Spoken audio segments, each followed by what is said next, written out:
Hi, Mr. Seaver. I'm a little concerned about the lesson with Joe. I think that this is a little too difficult for him. Um, I was thinking I would maybe pull him and do something different. I hope that's okay. Hey, Mr. Gross. What do you specifically think is too difficult for him?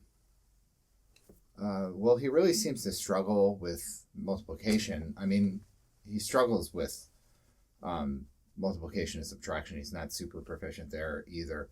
Um, but, it seems like whenever I'm trying to assist him, uh, he just kind of tries to avoid it and he sort of, uh, is trying to feel me out, trying to get me to give him the answers all the time. Yeah, he definitely has an aversion to math in general. Um, at the same time, this is what we're working on. So there's not really anything in his educational plan that would allow for curricular modifications or content modifications. I do think that this is more of an issue with what Joe wants rather than what he needs. Um, so if he doesn't like to do anything, he's a super cool kid. But if he doesn't like to do it, he does everything he can to avoid it. What do you think? Yeah, that's true. In his 504, it says something about how he sometimes can be avoiding of non-preferred tasks. I didn't he have a confrontation or something in PE class when they were doing hockey? I heard that like he's so tall, it was like hard for him to kind of bend over and run around and play. So he was sort of just kicking the ball, and it was sort of like kicking other kids and stuff. And he's like crazy about basketball and kickball and stuff on the playground. So I was like really surprised to hear that he was having trouble in gym. Yeah, that was frustrating. It wasn't just PE. I remember when we were working on nonfiction writing at the same time, and he just was super disruptive. So I had to send a number of emails home to his family around that time. But I do remember I was able to get him. I allowed him to change his topic, and he lost a little bit of time, but he was so much more into it. So he ended up doing a great job.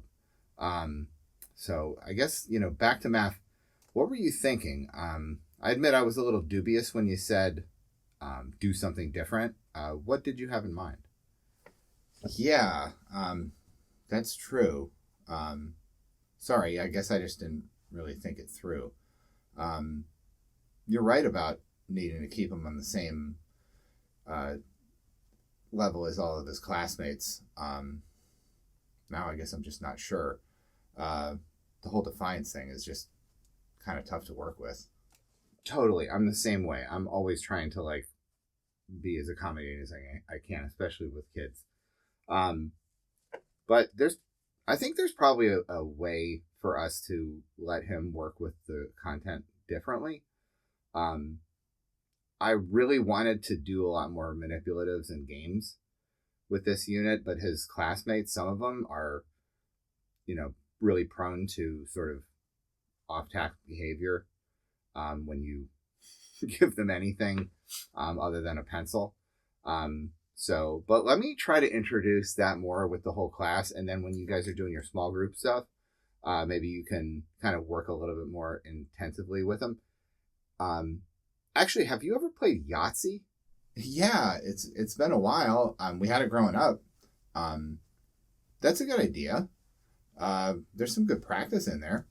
Yeah, unfortunately, we do need a bigger range than that, but I think that maybe just a little bit of practice and having it be a game and taking him out of that sort of like this is work thing, it'll just get him more comfortable with doing that type of work and those math facts. And then after that, maybe we could, use some bigger dice, like 10-sided dice, 12-sided dice, stuff like that.